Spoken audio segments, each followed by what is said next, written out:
야, 이 부장! 네가 부장이면 땅이야? 뭐? 저 인간 저건 쟤 오늘도 술술 풀리고 안 먹고 회수 갔냐? 내일도 신체 상태로 출근하겠구만. 아유. 고려 생활건강 술술 풀리고 음주전 한 포가 당신을 지켜드립니다. 특허받은 천연 유래 성분 숙취 해소제 술술 풀리고를 은하계 최저가로 딴지마켓에서 만나보세요. 고민을 넣어준 내 친구 쇼한 침대. 쇼한 침대가 고민을 들어준다고? 편안한 저자리의 친구 쇼한 침대. 그렇게 편안하니? 머리부터 발끝까지 너무나 포근한 느낌. 오늘부터 내 친구 쇼한 침대. 어디에 있다고? 딴지마켓에 있네. 대한민국의 주권이 국민에게 있다는 걸 안다면 헌법은 꼭 한번 읽어봐야 합니다. 손석희 앵커가 추천하고 김영란 전 대법관의 일독을 권하는 시민을 위한 교양 필독서 지금 다시 헌법. 한 손엔 촛불, 한 손엔 헌법. 더 이상 뺏기지 않기 위해 우리가 들어야 할 것들. 지금 다시 헌법. 로고폴리스. 엄마, 나 가게 안 하고 싶은데. 너 가게 해봤니? 너 음식 만들어봤니? 인테리어는? 집기는? 일할 사람은? 운영은? 가게 자리는? 세금은? 너 돈이 있니?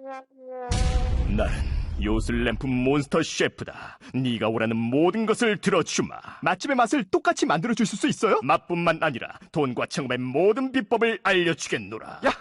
이젠 걱정 고민 끝! 네이버 검색창에 몬스터 셰프라고 쳐주세요. 상담 문의 02-458-8838. 몬스터 셰프!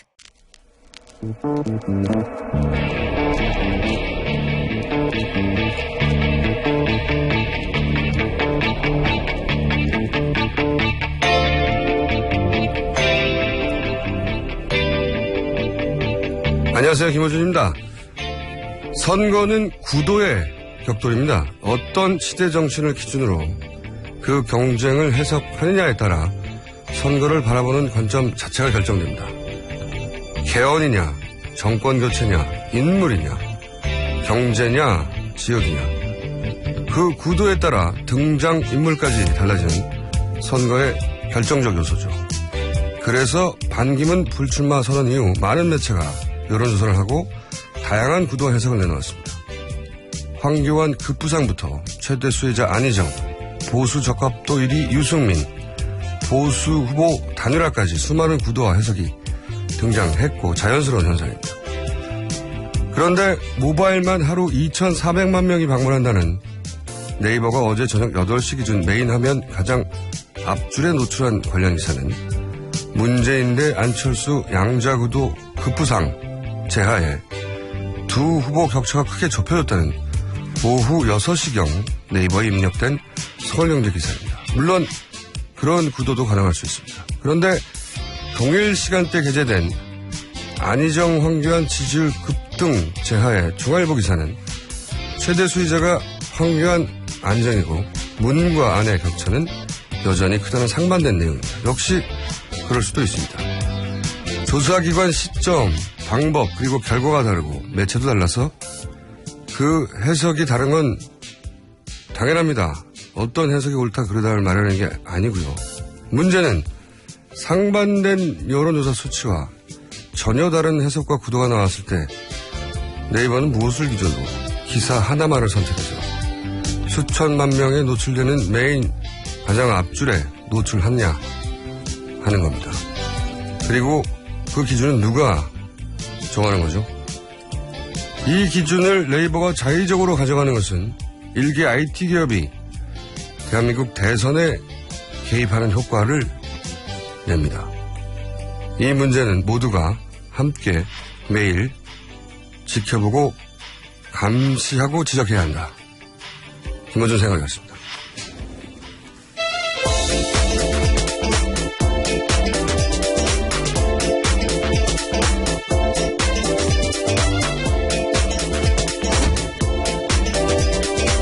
시사인의 김은지입니다.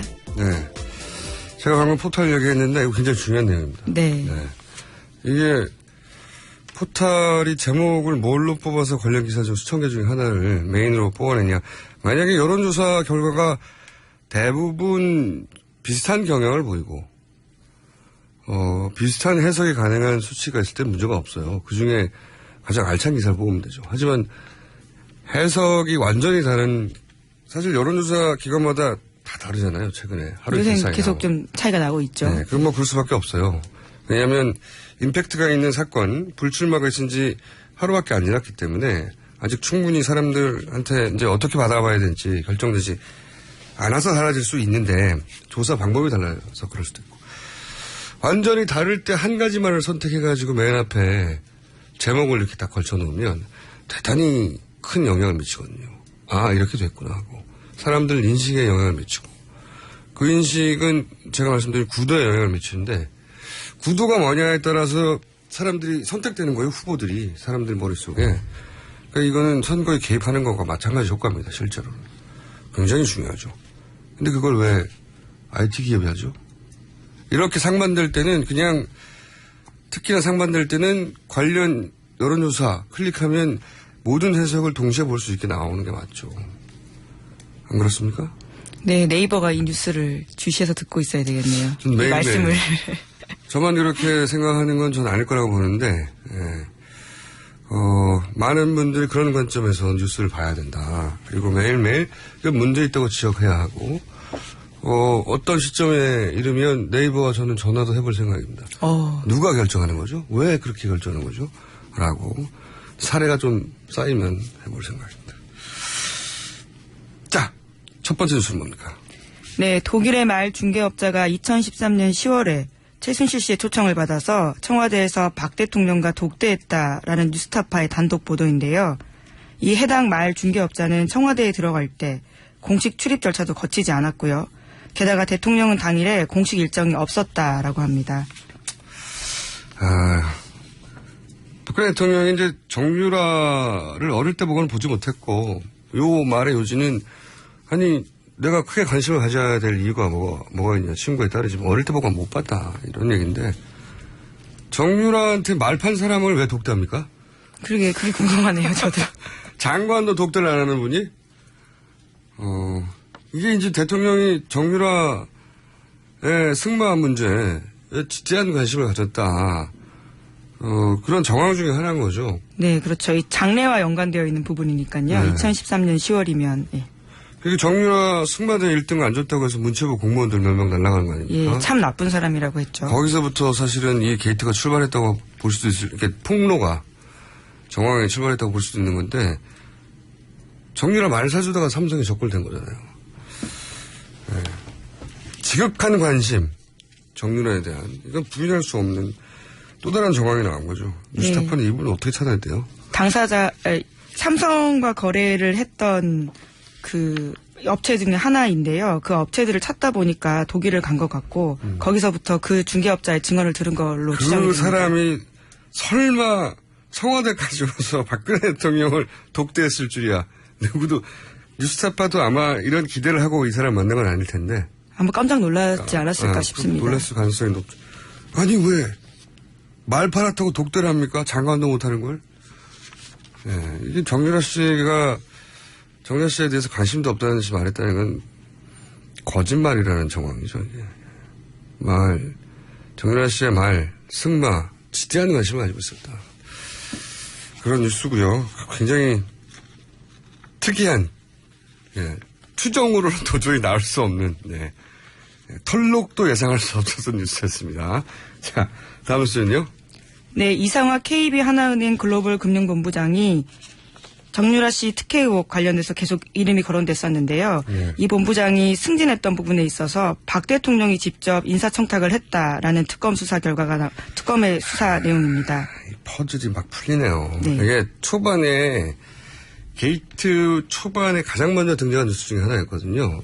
왜 등장했냐면 잠깐 짚어보면 저희도 한 달 전쯤에 또 한 번 다뤘었는데 정유라가 어떻게 이렇게 20살 학생이 어떻게 무효계산을 받을 수 있는 신용장으로 독일에서 대출을 받았냐. 이게 말이 안 된다. 그때 문제가 됐었죠. 네네. 아주 저리로 또 받았고요. 근데 이제 당시가 사태 초기였거든요. 그래서 은행에서는 문제 없다. 게다가 그 금관인가요? 예, 금융감독원이요. 예. 금감에서도 한 달 이상 감사를 했는데 문제 없다. 결론을 냈어요. 그래서 그냥 보통 이렇게 이런 기관들하고 은행에 직접적으로 아니라고 하면 더 이상 파헤칠 방법이 없잖아요. 네네. 뉴스가 거기서 끊어졌거든요. 그리고 이제 그런 다음에 나온 게 이제 이분이 귀국해서 너무 빠른 속도로 승진한 거 아니냐. 네, 또 문제 그렇죠. 제기를 하니까 은행이 아니다. 말도 안 된다고 적극적으로 변호했어요. 그러나 알고 봤더니 특검이 수사를 했더니 그래서 특검이 중요합니다. 박근혜 대통령이 하나은행 회장한테 직접 전화라고 했던 거 아닙니까, 이게? 예, 안종범 전 수석의 진술인데요. 대통령의 지시를 받아서 KB 하나금융그룹 회장에게 직접 전화했다라는 거고요. 처음에는 그 본부장 승진 직급이 안 된다라는 이유로요. 원하는 직급까지 못 달아줬습니다. 그래서 삼성타운 지점장을 발령냈었는데 그러니까 다시 전화 걸어서 글로벌 금융본부장 보내야 한다. 다시 한번 압박을 줘서 결국 그 자리에 갔습니다. 이게 또 한 번 연결되는 뉴스예요. 그러니까 정유라에게 말판 사람이 독대한 거잖아요. 이번에는 정유라가 거기서 승마를 할 수 있게 대출을 해주고 도와준 사람. 네네. 을 국내 귀국하니까 어디 직급을 찍어서 지금 거기다가 이 사람을 승진시켜서 발령하라고 대통령 지시로 하나은행 회장이 전화했다는 거 아닙니까? 예, 민간 인사에 개입한 거죠, 이것도. 더군다나 승진을 1차 시켰는데 내부 규정 때문에 여기까지가 한계라고 했더니 그게 아니고 글로벌 금융본부장으로 보내달라고 했다는 네. 거 아닙니까? 이 직책을 왜 찍었겠어요? 아마 해외 거래, 금융거래를 총괄하니까 필요했던 거죠. 틀림없이 그 이후에 최순실 씨가 독일을 오가며 거래하는 것에 최종 결재권자 자리에 이 사람을 앉혀야 할 필요가 있었던 거죠. 대통령은 최순실의 이권과 편의를 철저히 챙겨줬어요. 네. 모른다. 챙겨줄 적 없다. 해왔는데 이게 국가 경제가 무슨 상관입니까? 이 사람이 다 대부분 국가 경제를 위해서 했다는 거잖아요. 이 사람이 글로벌 금융본부장으로 가는 게 국가 경제에 무슨 상관이냐고요. 근데 그런데도 아니라고 하는 거 보면 참 한편으로는 대단한 분이에요. 대단하시죠. 네, 정말 대단한 분이에요. 머리에서 자동으로 자기 합리화가 되나 봐요. 그리고 자기가 한 거짓말을 스스로 믿는 능력이 탁월한 분인 것 같아요. 앞에 했던 말을 까먹을 수도.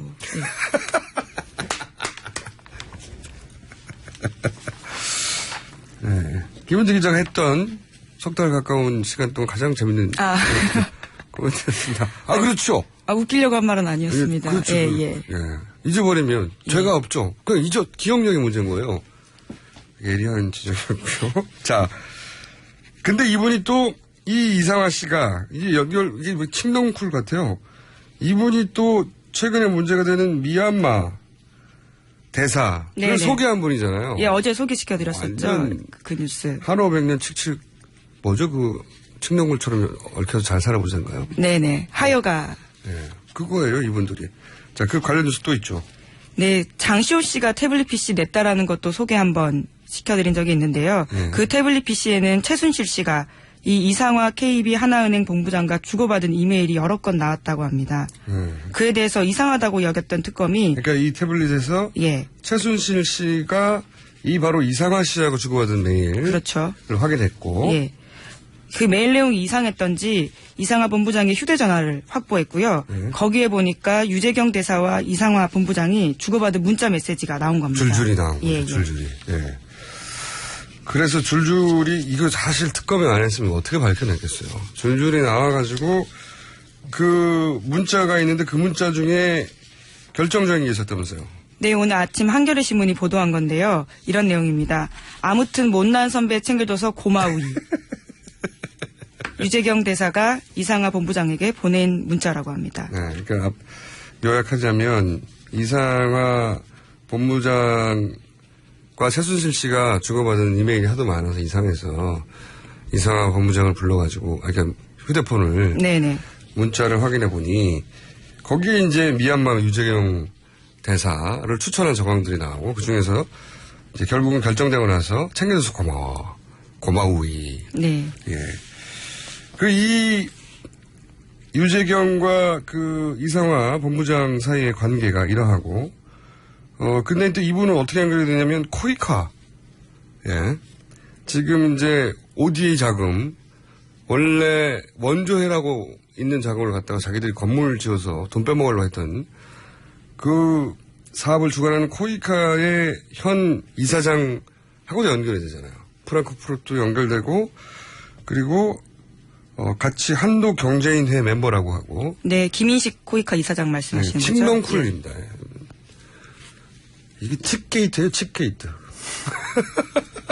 다 연결돼. 그러니까 대출을 해준 이상화 씨가 지금 미얀마 대사를 추천하고, 근데 그 유재경 씨가 알고 봤더니 코이카 이사장하고 같은 한독경제인회 출신이고. 외울 게 너무 많아가지고 그때 바로 들어와 주세요. 예. 한독경제인회 같은 멤버고. 이거는 어제 김재천 베트남 영사가 제가 알려준 건데 같이 책도 썼다. 네. 제가 그 이야기를 듣고 책을 찾아봤었는데요. 네. 작년 11월 달에 나온 책입니다. 독일을 이야기하다라는 책이고요. 한독경제인회가 같이 쓴 책입니다. 네. 근데 거기에 이제 필자로 들어갔죠. 그렇죠. 속칭 최순실 씨의 독일에 있을 때 이 인연을 맺었던 사람들로 보입니다. 칙농쿨이면 칙농쿨 척척척척. 이게 이제 여기까지 밝혀진 거 더 있을 수도 있어요. 예. 이 사람 소개하고, 이 사람이 소개하고, 그 끝에 나 최순실 씨가 있고, 그 최순실 씨가 이 사람들을 요지에 다 꽂고, 그 꽂는 역할을 할 때 결정적으로 대통령이 직접 해당 기관이나 대통령이 임명권으로 대사를 꽂거나 대통령이 경제수석을 통해서 회장에 전화해서 이 사람 거기 자리에 가라고 하거나. 너무 명백하지 않습니까? 너무 명백한데 왜 아니라고 하죠? 대통령은 지난번 인터뷰에서 최순실 씨는 문화 쪽 외에는 개입한 적이 없다 이렇게 문제는 이미 이야기했었죠. 밝혀졌으니까 차은택 씨라고. 차은택 씨 정도지 나머지는 없다고 한 건데 너무 많아요. 추가적으로 한 사람 더 있다가 아니라 너무 많아요. 네. 다음 뉴스는요? 인사 개입건 또 하나 더 있습니다. 오늘 한겨레 신문이 또 보도한 건데요. 최순실 씨가 관세청 핵심 간부들에 대한 인사 개입을 했고 그 대가로 상품권도 받았다라는 겁니다. 관세청. 예. 이거는 외환 금융거래를 총괄하는 글로벌 금융본부장에 이상화 씨를 인사하라고 요구한 것과 맥이 닿는 뉴스네요. 해외에 물건들이 전화될 때나 결국은 이제 관세청 관할하에 있는데 최순실 씨 물건이 거기 뭐가 들었는지 확인하지 않고 넘어갈 수 있는 그런 개연성 있는 인사죠. 네, 그렇죠. 관세청. 거기 인사까지 건드렸다라는 건데요. 안 한 게 없어요. 안 하는데. 자기한테 방해가 되는 거는 다 자기 사람을 꽂아서 자기 하고 싶은 대로 하는 구도를 만들려고 했던 정황이 드러나고 있는 거고요. 드러난 정도가 아니라 막 너무 많아요. 네. 다음 뉴스는요? 네. 미얀마 K타운 프로젝트와 관련해서요. 최순실 씨가 장시호 씨한테 이런 이야기를 했다고 합니다. 나라 돈이 들어간 주식이니 잘 보관하라. 이 주식이 우리를 대대손손 먹고 살게 해줄 것이니 공증도 받아둬라. 이렇게 했다는 겁니다. 대대손손 먹고 살게 해줄 것이다. 예. 그러니까 미얀마 K타운에다가 건물 지어가지고 거기 이권 개입하고 거기서 계속 나오는 커미션이나 또는 뭐 리베이트나 주구장창 먹고 살려고 했다는 게 드러나는 거죠. 이건 장시호 씨의 얘기인데. 네. 헌재 변호인단은 끊임없이 고용태와 노승일 일당이 그 최순실을 이용하여 해먹으려다가 이제 그게 발각됐죠. 최순실에게 다 뒤집어 씌운다. 이 프레임이거든요. 네. 장시호 씨는 어떡합니까? 족한데 이거. 그 프레임에 안 들어가잖아요. 장시호 씨는 어떻게 해요? 그 프레임으로. 자, 시간이 몇 분밖에 없습니다. 자, 대대손손 먹고 살 거라고 생각하고 이 모든 걸 했다는 거잖아요.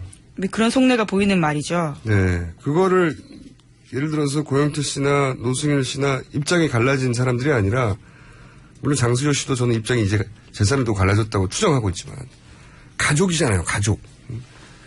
그러면은 박근혜 대통령의 헌재 변호인단은 장시호 씨도 이제 어디 끼워넣어야 돼요. 거기다가. 그렇죠. 예, 그 프레임으로 가려면.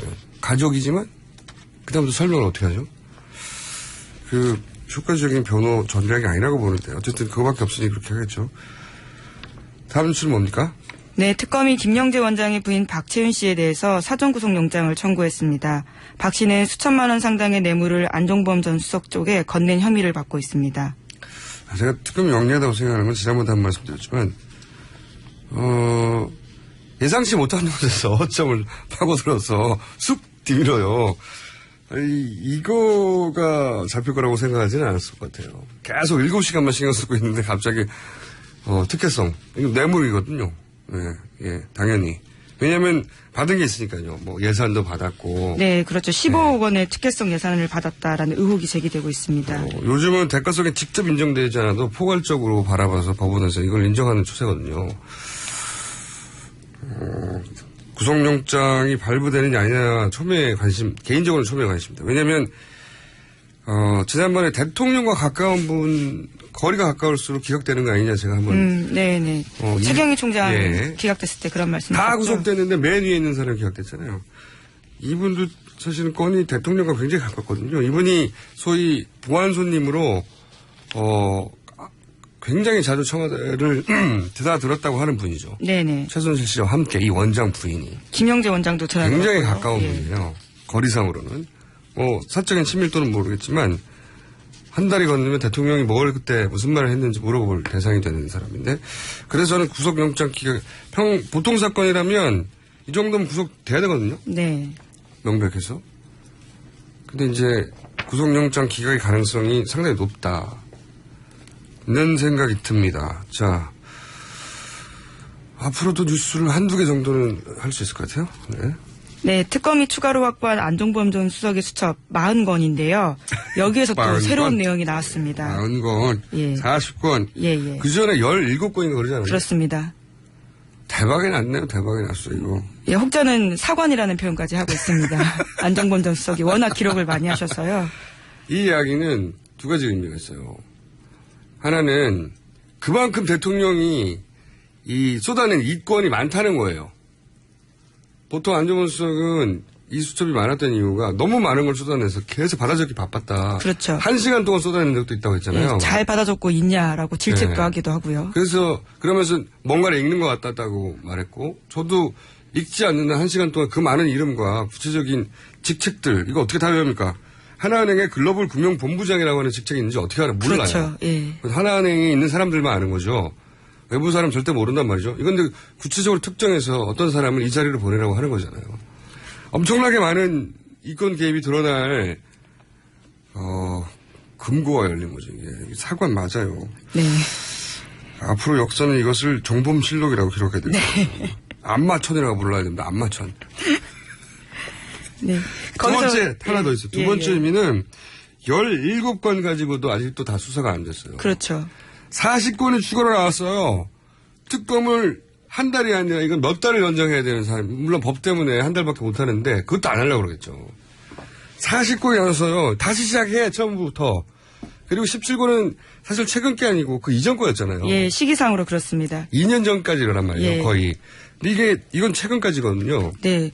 그 최순실 게이트가 터지고 나서도 쓰여 있는 내용들이 있는데요. 그러니까 그만둘 때 잡혀가기 직전까지 그렇죠. 썼던 거라는 말이죠. 직전까지 수석이었으니까요. 거의. 이거 대박이 난 겁니다. 이건 특검 1년 연장해야 돼. 1년 연장. 야, 이거 왜 주장 안 하죠 지금? 특검 연장해야 된다는. 저는 이 40건 나왔다는 뉴스 하나만 가지고도 얼마나 많은 내용이 나올까 싶은데. 예, 거기서 어제 새로운 내용이 벌써 하나 나왔습니다. 하나 나왔어요? 예. 네. SBS 보도인데요. 박 대통령이 지난해 9월 국정감사를 앞두고 세 군데 상임위를 콕 찍어서 삼성 인사들이 증인으로 출석하지 않게 하라라는 지시를 내렸다라는 기록을 써놨고요. 새로운 게 나왔네요. 예. 바로. 네. 안 전 수석이 그 내용이 맞다라고 확인해 준 겁니다. 왜 삼성만 찍어서. 네. 삼성은 국정감사에 나가면 안 된다고 대통령이 찍어서 상임위 몇 가지 거론하면서 여기 나가지 않게 하라고 했다는 거 아닙니까? 결국은 안 나왔어요. 네. 자, 이만하면은 중요한 뉴스는 다 훑었습니까? 네네. 알겠습니다. 오늘 여기까지 하겠습니다. 특검 연장해야 합니다, 이거. 지금 안마천께서 종범실록을 남긴 것이 네네. 집에서 발굴된 거예요, 지금. 주택에서. 네, 사료가 발굴된 거죠. 네. 너무 40건이나 나올 줄, 저도 몇 건은 더 있겠지 했는데, 왜냐면 그 이전에 2년간을 기록했는데 그 사이는 기록 안 했겠어? 있을 거라고. 근데 없애지 않았을까? 최근 거는 40건이 어딘가에서 나왔네요. 이게 나온 걸까요? 아니면 안전범 전 수석의 가족이 낸 걸까요? 압수수색 당한 걸로 알고 있습니다. 물론 집에 있던, 물론 전차는 그랬겠지만 이걸 버리려면 얼마든지 버릴 수 있잖아요. 근데 쭉 지고 있다가 낸 게 아닐까 하는 생각도 합니다. 네. 자, 감사합니다. 안정범 수석에게 큰 감사를 보내면서 오늘 여기까지 하겠습니다. 지금까지 예, 시사인 김은지였습니다. 감사합니다. 굶고 뛰고 땀 빼고 다 해봤다. 그래봐야 소용없었다. 다이어트는 결국 먹는 게 문제다! 동결건조 채소와 곡물, 단백질, 그리고 효소와 비타민, 미네랄로 만든 다이어트 전용 그린 스무디로 하루 한두 끼만 바꿔 드세요. 검색창에서 비타샵을 검색해주세요. 아무도 묻지도 따지지도 않고 가입하셨다고요? 보험은 너무 어려워요. 걱정 마십시오. 마이보험 체크가 도와드립니다. 1800-7917 마이보험 체크로 지금 전화주세요.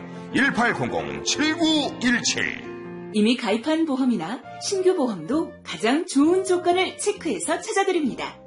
인터넷 한글 주소 마이보험.com 또는 카카오톡에서 아이디 검색 마이보험을 친구 추가하여 상담하실 수 있습니다. 여성 여러분, 골반이 삐딱하면 허리가 아파요. 아랫배가 나와요.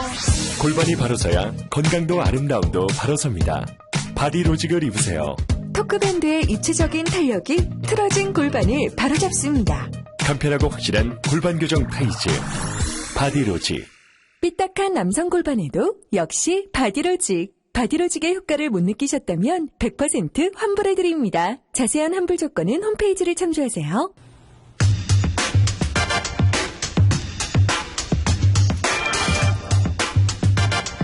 네, 첫 번째 인터뷰 시간입니다. 반기문 전 총장의 불출마 선언으로 황교안 권한대행의 지지율이 급상승하고 있습니다. 이제는 새누리당 대선 후보로 본격적으로 거론되기 시작했는데요. 대통령 탄핵 후에 아예 대선 후보를 내지 못할 거라는 세간의 전망은 되었고 새누리당이 보수 후보군 중에 1위 후보를 보유하게 됐다. 그렇게 해석할 수도 있겠습니다. 불과 2달도 안 되는 사이 새누리당을 여기까지 이끈 새누리당 임명진 비대위원장 전화 연결되어 있습니다. 반갑습니다, 위원장님. 안녕하십니까? 네. 네. 저희가 처음 위원장님 되셨을 때부터 줄기차게 섭외를 했는데. 아, 그러셨습니까? 네. 저희 애타는 섭외를 왜 거절하셨어요, 그동안? 아, 죄송합니다. 제가 무슨 대선 후보도 아니고 그러니까 가능하면 이제 언론 인터뷰 필요한 것 이상 안 하려고 그렇게 자제를 하고 있습니다. 네. 다른 것은 많이 하셨던데요. 죄송합니다. 네. 네. 네. 위원장님, 제가 중요한 본론부터 바로 여쭤보면 황교안 권한대행은 대선 출마하나요? 글쎄 그거 있잖아요. 예. 네, 저도 모르는 일이고요. 예. 제가 보기에는 황교안 대행도 모를 겁니다. 지금 이거 대선에 나와야 된다는 황교안 권한대행이 그거는요. 네. 이게 누가 나와라 그래서 나온 것도 아니고 본인이 하겠다는 것도 아니고. 네. 국민들이 지금 얘기를 하고 있는 겁니다. 보수 지지층이 원하는 거죠, 지금. 예, 국민들이 원하는 거지. 제가 얘기한 적도 없고요. 본인이 얘기한 적도 없는 걸로 알고 있고요. 국민들이 그러시니까 이거를 우리가 사실 그대로를 받아들여야지 부정할 수는 없는 거 아닙니까? 네, 맞습니다. 네. 네. 그러면 제가 궁금한 건 어느 순간 본인이 출마하고자 한다면 적어도 막지 않으시는 거죠. 그 입장은 있으신 거죠, 그죠? 네. 아니 지금 우리 당에도 지금 대선 출마하겠다는 분들이 여러 계세요. 7-8명쯤 계세요, 지금. 그렇게 많습니까? 잠재적으로. 네. 예, 그런데 어떻게 무슨 재주로 무슨 권리로 대선 출마하겠다라는 걸 제가 막을 수 있으며 당이 막을 수 있습니까? 그건 불가능한 일이죠. 네. 그럼 설 연휴 지나면 깜짝 놀랄 후보가 등장할 수도 있다는 게 바로 황교안 대행이 맞긴 맞습니까? 설 연휴 다 지났으니까. 이제. 아니에요. 아니에요? 깜짝 놀라는 후보라는 거는요. 예.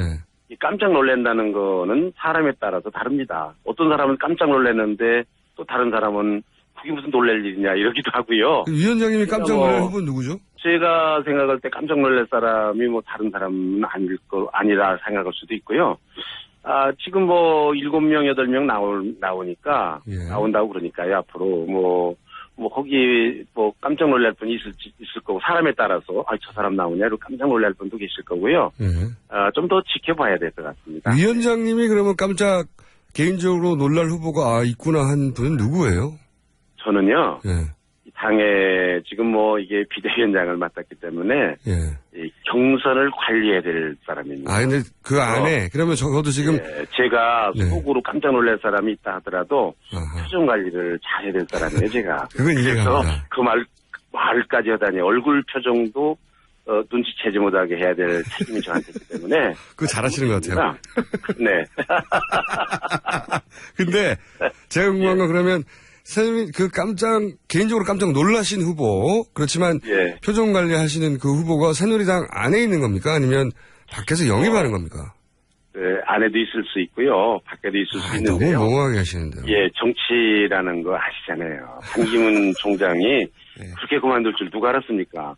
그게 순간도 모르겠더라고요. 그분이 지금 그만두시겠다는 거를 다 글로 써가지고 안종원이 넣고 오셔서 천연덕스럽게 그렇게 얘기하는데 저도 진짜 눈치 못 챘어요. 그러니까 이게 한순간도 모르는 게 정치더라고요. 그러니까 저는 그런 기대를 가지고 있는 겁니다. 네. 그러니까, 그런 얘기를 듣고, 그분도 하시는데, 그리고 개인적으로 깜짝 놀랐다는 말씀이시군요. 예. 그렇습니다. 네. 공개할 수는 없다. 예. 그 흥행이 돼야 되니까. 아닙니다. 무슨 흥행이요. 저는 그런 거하고는 좀 거리가 먼 사람입니다. 아시는 대로. 아닙니다. 요즘 위원장님 하시는 거 보니까, 언론도 잘 다루시고. 아닙니다. 흥행 매니지먼트 굉장히 잘 하시는 것 같아요. 네. 아니죠. 제가 정치권에 온 지가 이게 한 달 조금 남짓됐어요. 그러니 제가 무슨 그런 일을 할 수 있겠습니까? 위원장을 하신 지 한 달밖에 안 됐지만 벌써 10년 전부터 한나라당 윤리위원장도 하셨고, 그때 얼마나 잘하셨어요, 사실, 날카롭게. 아닙니다. 윤리위원장 그건 정치도 아니고요. 네. 그런가요? 비대위원장 해보니까 윤리위원장 하는 건 정치도 아니에요? 그러면 정치 환경도 많이 변했고요.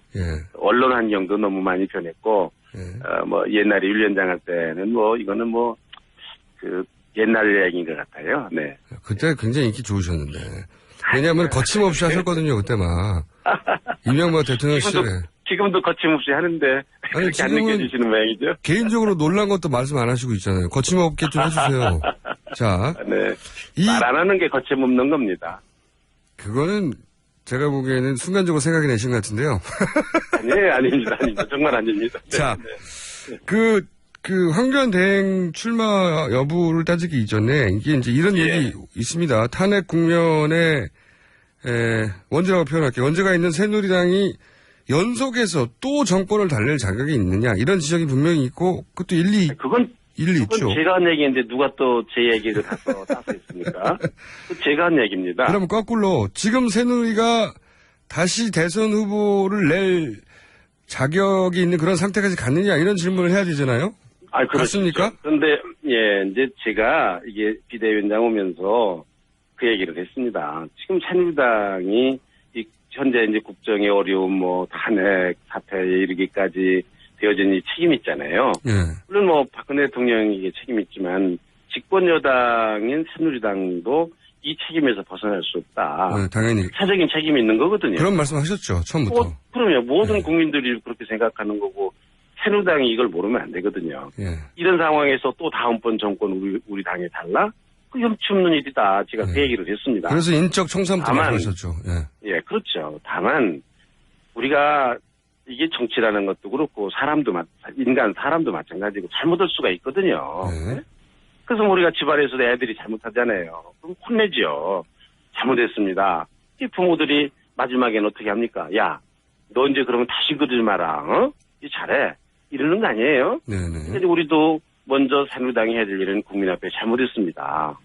신정으로 사과를 하고 그리고 다시 좀 할 수 있도록 좀 해주세요. 뭐 이렇게 용서를 구하는 게 마땅한 거 아닙니까? 그렇죠. 예. 제가 얘기한 거는 그런 잘못도 뉘우치지 않고 뻔뻔하게 뭐 우리가 또 한번 하겠습니다. 그건 도리가 아니거든요. 거기까지 동의가 되는데 그러면 제가 말씀드리는 건 그런 반선과 사과와 어떤 뭐 성찰 이것이 이제는 다시 대선 후보를 낼 만큼 그런 단계까지 왔나요? 제가 궁금한 건 그겁니다. 그거를 이제 저는 굉장히 조심스럽게 생각을 했죠. 그래서 살펴봤죠. 그래서 이제 국민들이 다시 해봐라 이제 이럴 때까지 우리는 기다려야 된다 그랬는데 저는 이 징조를 어디서 봤느냐? 황교안 권한대행에 대해서 이 국민들이 10% 남짓 지지를 하는 거예요 지금. 지지율을 보고. 황교안 권한대행은 뭐 우리 당의 뭐 당원은 아니지만 그래도 국민들이 볼 때는 이게 새누리당하고 거의 같이 보지 않겠습니까? 네. 한 10% 정도의 국민들이 대통령 후보로 뭐 적당하다 이렇게 지지를 하는 걸 보니까 아하 이게 지금 국민들이 새누리당에게도 다시 기회를 주시려고 그러는 거 아닌가 용서를 하신 것이 아닌가 그런 생각을 조심스럽게 지금 하고 있는 중에 있어요. 지지율도 분명히 그런 기준이 될 것 같습니다. 일리 있고요. 네. 그런데 이제 또 이런 지적도 분명히 있습니다. 이제 서청원, 최경환, 윤상현 이 세 분이 당원권 정지가 됐어요. 예. 네. 그리고 이제 말씀하신 인적 쇄신이 사실상 거기서 종료됐는데 그런데 이제 나라가 이 정도까지 왔는데 친박 핵심 3인 정도를 출당도 아니고 당원권 정지해서 끝내면 위원장님이 만약에 새누리당 바깥에 있었거나 혹은 한나라당 윤리위원장 시절이었으면 이거는 용납하지 않았을 것 같은데요. 그죠? 그거 이제 그런 지적이 있을 수 있으시죠. 근데 지금 이 당원권 정지 3년을 했거든요. 네. 그것도 그냥 한 게 아니라 법을 고쳐서 했습니다. 법을 올려서 1년밖에 안 되는 법을 3년으로 올려서 그래서 이거 당원권 정지 3년을 했거든요. 이게 지금 소송이 들어왔습니다. 이거 사실은. 이게 지금 올려서 한 게 맞느냐 뭐 이런 소송까지 휘말려 가면서도 했거든요. 저는 천신만고 끝에 했고요. 제명이라는 거는 그게 쉽지 않습니다. 왜냐하면 국회의원들 우리 당 소속 의원총회 3분의 2의 동의를 받아야 되거든요. 그런 일이 지금까지 없었어요. 그러니까 이게 현실적으로 불가능한 일이고 뭐 미흡하다 생각하실 수 있는 분들이 계시지만 저는 사람에 대한 징계가 아니었고요. 우리 당 안에 있는 오래전부터 뿌리 깊은 이 개파조 있잖아요. 개파의 대단 징계였거든요. 개파의 수뇌부를 징계했기 때문에 그렇습니다. 그런 의미가 있다고 이제 말씀하시는 거죠. 그렇습니다. 사람을 징계를 하기로 말하면 뭐 더 있을 수 있을지 모르지만 저는 이 개파의 뿌리를 어떻든 징계해야 된다. 이걸 뽑아야 된다 생각했기 때문에요. 뭐 그 몇 분 그 이름 대신은 그런 분들에 대한 징계라기보다는 우리 당 안에 있는 이 개파주의에 대한 징계였다. 그래서 인적 쇄신이라는 거는요. 늘 해야 됩니다. 한꺼번에 하는 게 아니라 뭐 보수주의가 뭡니까? 늘 개혁하지 않으면 보수가 아니다. 그런 말이 있잖아요. 사람도 계속해서 쇄신을 해나가야 되고요. 새누리당의 쇄신이라는 건 단지 그것만이 아닙니다. 사람에 대한 문제가 아니라 정책입니다. 그동안 우리 새누리당이 펴왔던 정책이 국민들의 정서와는 동떨어진 게 많았어요. 그래서 이런 그 새누리당의 정책과 또 이 정치 행태가 이게 국민들의 눈살을 찌푸리게 하는 그런 일도 있었고요. 이런 것들이 다 쇄신 안에 포함되는 거고요. 사실 인적 쇄신보다 더 중요한 거고 꾸준히 해야 되는 일이다. 예, 알겠습니다. 하고 있습니다. 네. 이런 질문을 많이 받으실 테니까 탄탄하게 준비되셨는데 그래도 부족합니다. 인정하시죠? 그러시죠. 근데 제가 말씀드리고 싶은 거는 제가 이 비대위원장 자리를 언제든지 내줄 테니까 정말로 할 만한 능력이 있으신 분이 있으시면 제가 영입하겠습니다. 삼고 처리하겠습니다. 그래요. 저 시켜주시면 제가 갈지 몰라요. 무조건. 물론 환영입니다. 다시 오셔서. 전 것만 그 자리하고 주시면. 바꾸시죠. 저는 그게 좋을 것 같습니다. 그 자리하고 바꾸시죠. 전 것만 주시면. 자. 네네. 세 분에 대해서도 이제 부족하다는 지적, 충분히 취지는 알았는데 부족하다는 지적은 앞으로도 계속 있을 것 같고요. 그리고. 그렇습니다. 네. 특히 이제 박근혜 대통령을 출당할 것 같았고, 위원장님도 처음 기자회견 하실 때는 박근혜 대통령도 대상에 포함된다고 하셨지 않습니까? 근데 지금은 출당이 아닙니다. 이건 왜 그런 거죠? 박근혜 대통령에 대한 거는요. 이 국회에서 탄핵 소추안이 되기 전과 된 후가 전 다르다고 생각합니다. 예. 되기 전에는 뭐 우리 당에서 뭐 징계를 논의하는 거 있을 수 있는 일이지만 예. 지금 박근혜 대통령이 징계를 받고 있어요, 지금. 헌재에서. 진행 중이죠, 징계 절차가요. 예. 대통령직을 지금 정지당했고요. 예. 대통령직이 이게 잘했느냐 잘못했느냐라는 지금 징계 절차가 진행이 되고 있잖아요. 예. 징계 범위에서 벗어났다. 저는 그렇게 생각하지 않아요. 지금 징계 범위 안에 있어서 징계 절차가 진행이 되고 있다. 뭐 헌재에서 이미 징계를 가지고 있어요. 헌재에서 이미 징계를 받고 있다는 거죠, 한마디로. 징계 절차가 진행되고 있다 그겁니다. 네? 왜 징계 받게 있습니까? 다른 데서 징계 절차가 진행이 안 되면 저희 당에서라도 해야지만 지금 징계 절차가 진행이 되고 있는데 이게 왜 징계가 아닙니까? 네. 그 말씀 맞는 말씀인 듯 하나 그런데 헌재 판관들이야 대통령 자격에 대한 심판을 하는 거고 새누리당 당원 자격은 당이 따져야 되는 거 아닙니까? 안 그러면 당 윤리가 필요 없죠. 문제가 생길 때마다 사법부에 맡기나요? 아니잖아요. 아닙니다. 이제 사법부와 우리가 윤리위원회도 굉장히 연관이 되어 있습니다. 그렇긴 하지만 제 말은 네. 모든 사안을 사법부에 맡기는 게 아니듯이 그리고 문제가 사법부가 안 하면은요. 예. 사법부가 안 하면 우리가 합니다. 당 윤리위가 먼저 아닙니까? 당연히. 아닙니다. 당이 먼저 합니다. 당이 하고 안 하면 당이 하고 우리가 하려고 그러다가 사법부가 시작을 했으니까 우리가 지금 보류하고 있는 겁니다. 아, 그거는 제가 설득이 잘 안 되는데. 아니 우리가 지금 윤리위원회에 지금 계류돼 있어요. 지금. 계류만 돼 있다 그냥. 네.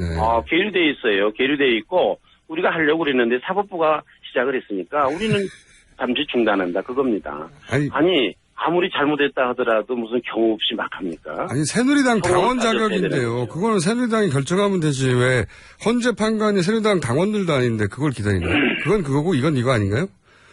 보세요. 제가 남편이자 아이들에게는 아버지 아닙니까? 예. 당원이자 대통령 아닙니까? 대통령직이 훨씬 더 무거운 직 아닙니까? 그거에 대해서 징계가 진행이 되고 있는데 예? 무슨 이게 지금 피해간다 그렇게 말씀하시면 안 되죠. 아니, 그 헌재 심사 결과도 물론 중요하지만 그것은 대통령 자격에 대한 심사고 새누리당 당원 자격은 당이 따지는 게 맞다고 저는 생각되는데 알겠습니다. 무슨 뜻인지는. 네. 예, 이거는 물러서시기 어려울 부분 같아서. 네, 아니 물러서나 마나 뭐 합리적이면 제가 물러서야죠. 그러나 뭐 저희들은 나름대로 이런 생각을 가지고 있다. 알겠습니다. 국민 여러분께서 판단하실 일이라고 생각합니다. 맞습니다. 네. 예. 네. 혹시 대통령 출당을 안 시키고 계류시키는 건 헌재가 탄핵 기각할지 모른다고 기대하셔서 그러신 건가요? 우리는 뭐 전혀 그런 전이해가 없습니다. 전이해가 없고요. 그거는 전제하지 않고 하는 거다. 누구든지 뭐 헌재에서 하는 결정에 대해서 이러고 저러고 예단한다든지 뭐 바람은 있을 수 있을지 모르지만은 저는 간섭해서는 안 된다고 생각합니다. 그러면요. 알겠습니다. 위원장님 개인적으로 지금 박근혜 대통령에게 제기되는 문제들에 대해서 박근혜 대통령이 다 엮은 거다. 나는 상관없다. 이 말을 혹시 100% 신뢰하십니까? 제가 어떻게 이 상황에서 개인적인 얘기를 할 수가 있습니까? 네, 어려우시겠죠. 저도. 개인적인 자격으로 지금 인터뷰하는 것도 아니고요. 맞습니다. 개인적인 의견은 말씀드릴 수 없습니다. 네. 저도 무리한 질문이지만 한번 해봤습니다. 네.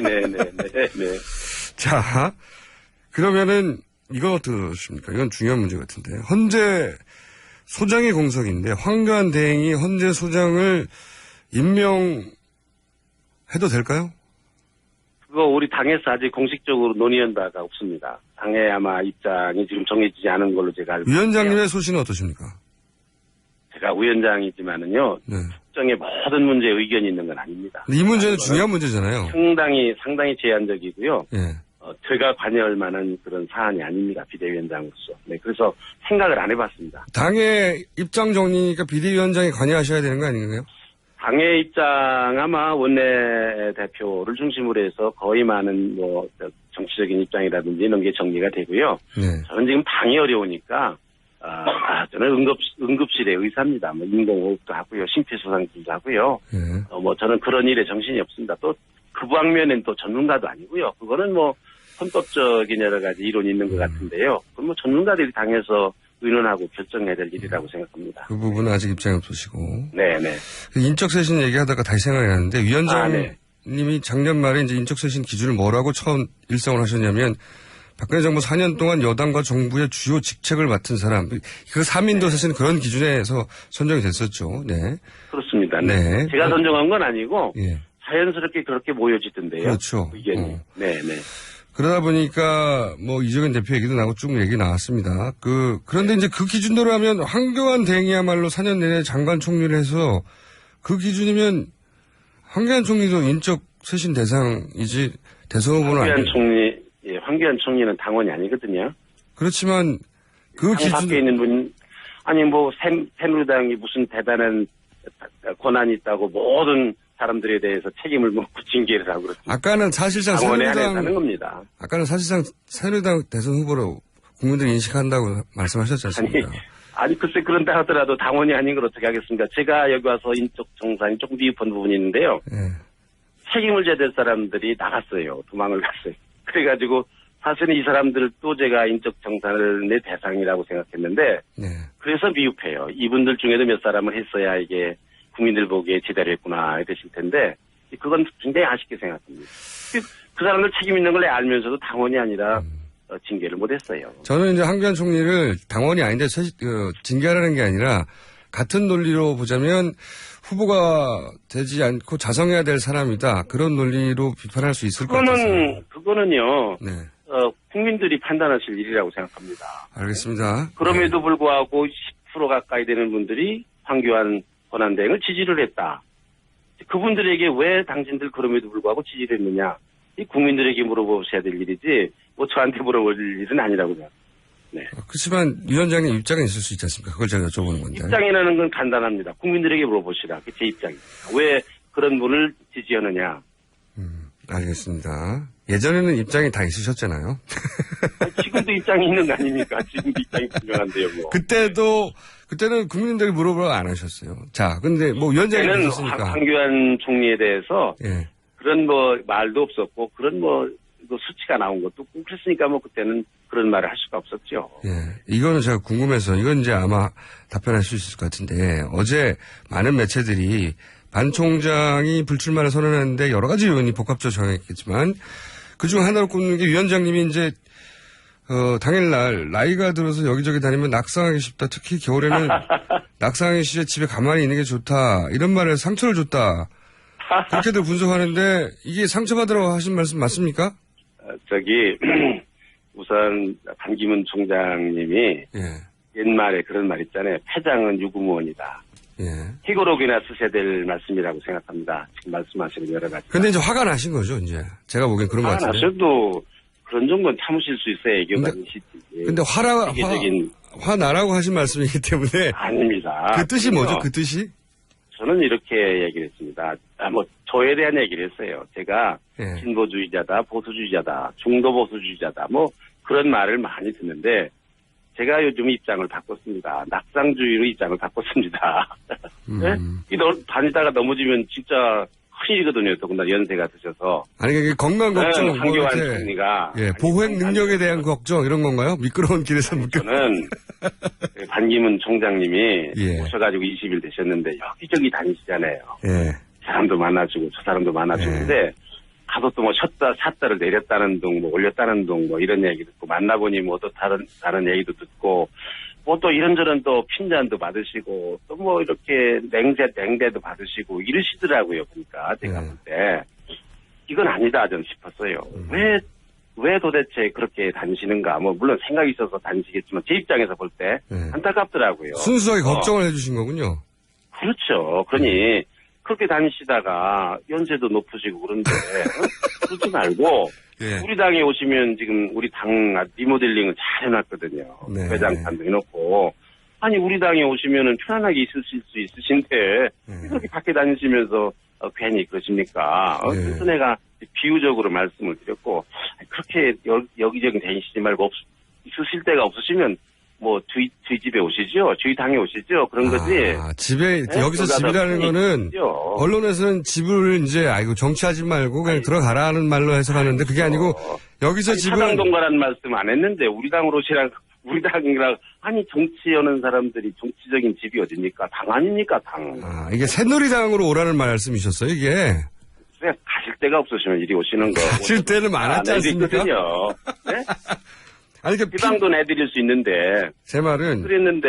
핀잔을 아니, 사당동으로 가시니, 이게 어떻게 하면 좋겠습니까? 네. 그거가 핀잔을 걱정해서 하신 말씀이 아니라, 이 핀잔으로 드렸을 것 같은데요? 아유, 그런 정도 못 알아들으시면 정치 못 하시지. 예. 알겠습니다. 사람들이 그러더라고요, 저보고.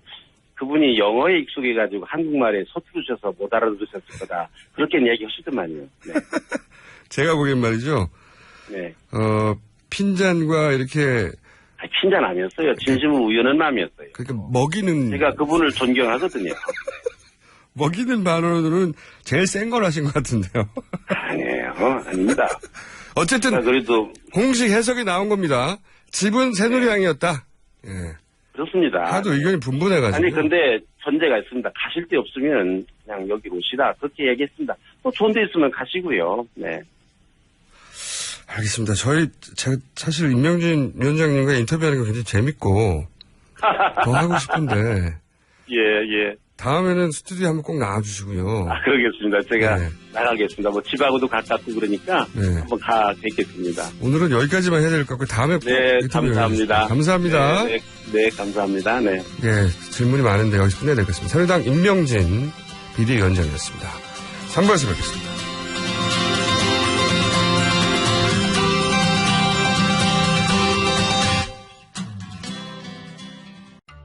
제가 명리학을 한 전제가 뭡니까? 간단해요. 기존의 명리학은 인간을 길흉으로 나눈단 말이에요. 인간의 운을. 그래서 우리는 어떤 전제 출발이 됐냐? 모든 명식은 그 자체로 본연의 존엄함을 품고 있다는 전제 출발해요. 강헌의 명리 심화편 출간 도서 출판 돌베개 맛있어. 너무 맛있어. 와, 아삭거리는 소리 들려? 와, 진짜 맛있다. 이 김치 어디에서 샀어? 김치 어디서 샀냐면 화 뭐? 무슨 김치라고? 그러니까 어디 김치냐면 바로 뜸들이지 말고 빨리. 도대체 어디 김치야? 화통김치. 화통김치라고. 국내산 재료로 100% 자체 생산하는 화끈하게 통하는 화통김치. 얼른 검색해서 사 먹어. 자, 생각해봐. 네가 어느 날 아침에 눈을 떴는데 너는 미성년자를 끔찍하게 죽인 살인자가 돼 있는 거야. 누군가 모든 것을 조작하고 있다. 근데 이번엔 잘못 건드렸어. 준비됐지? 완벽하게. 흥미진진한데요? 웰컴 투 동막골 박광현 감독. 범죄 액션의 신세계. 조작된 도시 2월 9일 대개봉. 건강한 몸, 건강한 피부, 건강한 화장품을 물려주고 싶습니다. 수아비스 화장품은 눈에 들어가도 상처 위에 발라도 혹은 아이들이 실수로 먹더라도 괜찮아야 한다는 목표로 달려왔습니다. 샴푸, 린스, 바디워시, 클렌저, 오일, 토너, 모이스처라이저, 크림. 이제는 삶의 일부가 되어버린 수많은 화장품. 아무거나 선택해선 안 됩니다.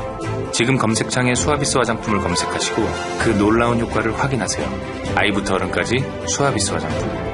2월달에는 여러분들을 위한 발렌타인데이 선물도 준비되어 있습니다.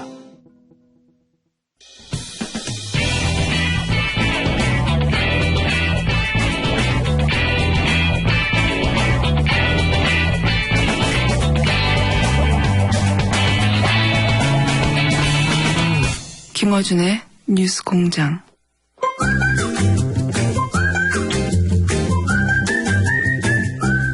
자, 어려운 이름 경제연구소 소장님 나왔습니다. 아버지가 발음이 잘 안 돼가지고 그냥 칼 플라라니. 예.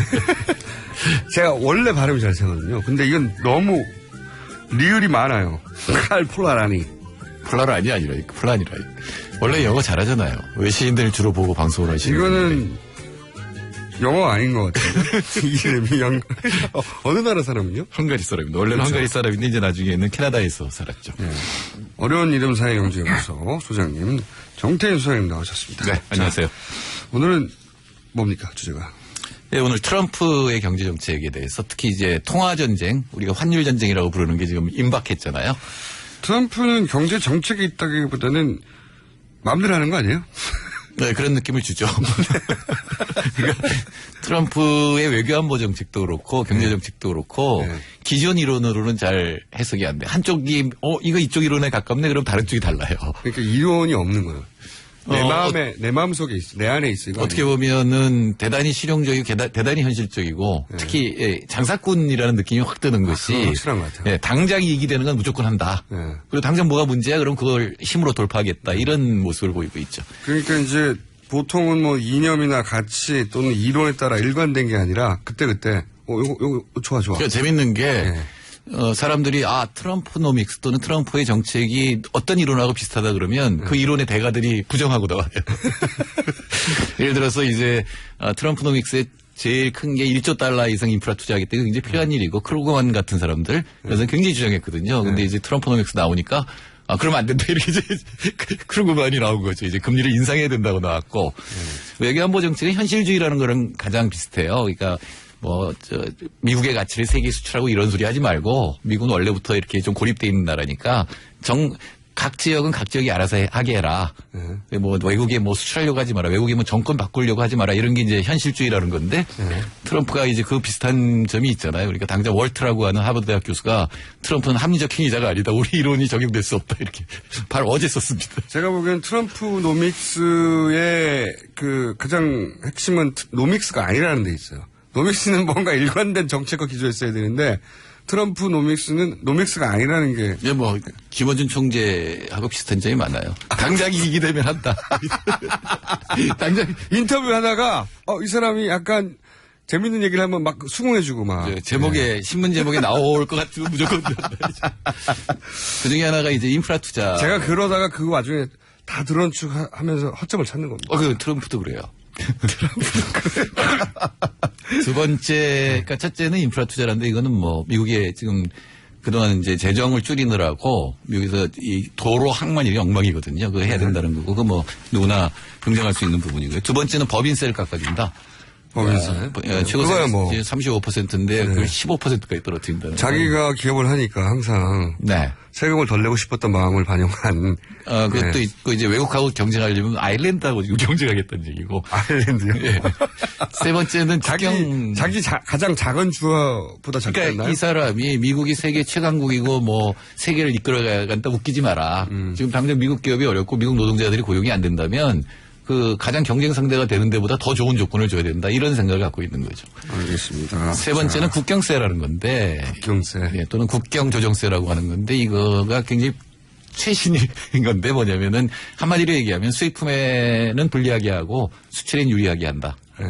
그게 일단 보호무역주의니까 기본적으로 들어오는 건 싫고 나가는 건 좋고 이거 아닙니까? 네, 그렇죠. 그러니까 어떤 제품을 만들려면 수입 부품이 있고 국산 부품이 있을 거 아니에요? 그럼 수입 부품은 비용으로 안 쳐줘요. 그러니까 이거는 그냥 세금 대상이 되는 거고. 부품이 아니라 뭐라고 치는 겁니까? 그 비용이 아닌 거죠. 그다음에 수출할 때는 이제 보조금을 주는. 그러니까 말하자면은 수입품에 대해서는 관세를 더 때리고 수출에 보조금 주는 거나 비슷한 건데 이거 사실은 동아시아 국가들이 하는 거거든요. 그거를 세계 제1의 미국이 한다 그러면 어떤 일이 벌어질까 이게 이제 문제가 되는 거죠. 그러니까 이제 지금까지 예상했던 이론으로는 설명할 수 없는 앞으로 이제 현상들이 벌어질 가능성이 높은데, 그죠? 그러다가 현상으로 붙은 트럼프의 안노믹스, 트럼프 안노믹스에 의해서 지금 당장 드러나는 현상들이 뭐가 있습니까? 네, 이제 시작을 했는데 당장 부딪히는 게 뭐냐면은 이런 여러 가지 정책을 쓰면 미국 경제가 단기적으로 성장을 하거든요. 그래서 상대적으로 다른 나라보다 지금 좋아요. 미국 경제가 강해지니까 달러가 강해질 거 아니에요. 또 하나는 트럼프한테 가장 어울리는 단어를 경제학자들이 뽑은 게 불확실성이에요. 경제가 가장 싫어하는? 네, 트럼프 자체가 불확실성이다. 근데 세계가 불확실해지면, 불안정해지면은 달러에 대한 수요가 늘어나 달러 강세가 돼요. 그렇죠. 금값 올라가는 거 비슷한 거죠. 트럼프가 가장 하고 싶은 거는 제조업 수출이거든요. 그러니까 달러가 약해야 되잖아요. 예, 약해야 되니까 이게 두 개가 부딪히잖아요. 근데 이게 경제적으로는 해결할 방법이 없어요. 그럼 통화전쟁. 으로 이어지는 거예요. 그러니까 너희들이 수출을 많이 하려면 달러가 약해야 되니까. 근데 다른 나라들이 환율을 조작하고 있다. 그래서 그 말이 나오는 거군요. 환율 조작 대상국 이런 게 나오는데 처음에는 중국, 한국, 일본 이런 식으로 나왔는데 이번에는 독일이 들어갔어요. 그 말은 달러를 조작하겠다는 말이죠. 달러를 조작하든가 또는 트럼프가 지금 굉장한 힘을 발휘하잖아요. 예를 들어서 멕시코에 자동차 공장 세우면 너한테 관세 때리겠다. 그러니까 네. 바로 모든 세계의 자동차 회사들이 미국에 공장 세운다 그러잖아요. 힘이 있는 거예요. 그러니까 그런 식으로 협박을 해서 다른 나라들이 자국 통화를 절상시키겠다. 그러니까 마르크라든가 엔화라든가 원화의 가치를 올리게 만들도록 하겠다. 이거 뭐 시장하고 관계 없는 거. 시장에 개입하면 거꾸로 개입해야 되는 건데 그걸 하도록 하겠다라는 게 이제 지금 트럼프가 발표한 거죠. 그래서 왜 독일이 들어갔을까? 사실 트럼프가 유세하는 동안 계속 중국을 목표로 했잖아요. 중국하고 멕시코가 목표였는데 봤더니 이제 대미국제 1, 2, 3위가 중국, 독일, 일본, 한국이에요. 지금 세 나라만 얘기해서 한국이 빠진 거죠.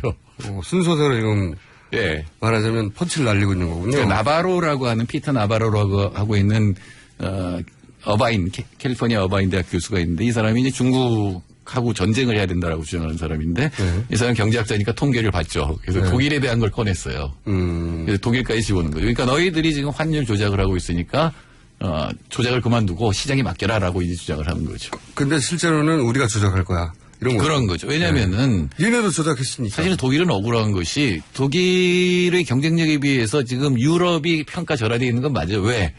이건 독일뿐만 아니라 그리스 뭐 이런 나라 다 합쳐가지고 지금 통화 가치가 결정됐잖아요. 독일은 그중에서 강한 나라잖아요. 상대적으로 약한 통화를 쓰고 있는 건 맞는데 그렇다고 독일이 유로를 조작하고 있는 건 아니잖아요. 독일은 원래 경제가 잘 나가니까 그런 건데.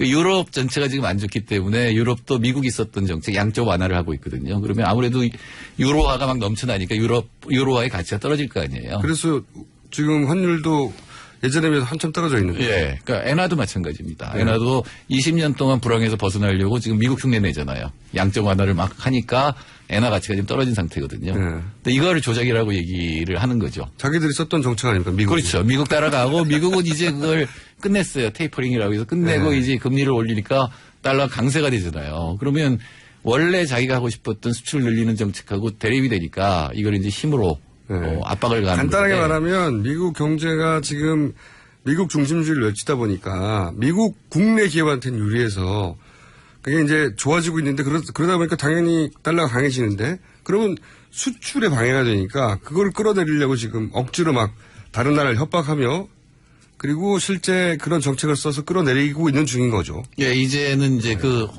우리나라에서 환율 전쟁이라고 얘기하는데 흔히 통화 전쟁이라고 불리는 그 전쟁이 이제 시작이 된 거죠. 그러면 우리나라한테는 수출이 불리한 거 아닙니까? 우리 수출 못 당연히 불리하고 만일에 우리나라 돈의 가치가 올라가지 않으면 관세를 때리겠다는 거거든요. 그것도 안 되면 관세로.